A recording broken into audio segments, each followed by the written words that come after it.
বিদ্যুৎ খাতে অনিয়ম খুঁজে বের করে সব ধরনের সিন্ডিকেট ভেঙে দেওয়া হবে বলে জানিয়েছেন সড়ক ও জ্বালানি উপদেষ্টা।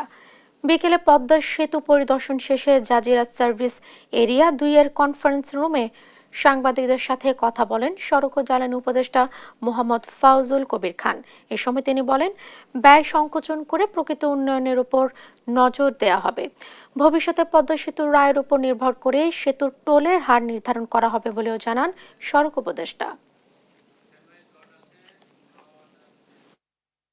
যে আমরা একটা নতুন বাংলাদেশে আমরা এসেছি এবং এখানে কোনো পৃষ্ঠপোষকতা হবে না কারণ বিদ্যুৎ বিভাগের প্রকল্প এটা তো উনিই পাবেন, আচ্ছা এটা সড়কের প্রকল্প আছে এটা তো ওরাই পাবে, কিংবা এটা কি বলে জ্বালানির প্রকল্প এটা তো পাবে, এটা ব্রিজের প্রকল্প এটা তো ওরাই পাবে। তো এখন আমরা এটা ভাঙতে চাই। আগে একটা নিয়ম ছিল বাংলাদেশ এনার্জি রেগুলেটরি কমিশনের মাধ্যমে, ওখানে সবাই গণশুনানি হবে, যেখানে মানে ব্যাপারটা আমরা আর মামুরা মানে আমরা এখান থেকে বেশি দামে জিজ্ঞেস করবো, আপনারা বিদ্যুতের দাম বাড়ায় দেবেন, বাস তাহলে হয়ে যায়।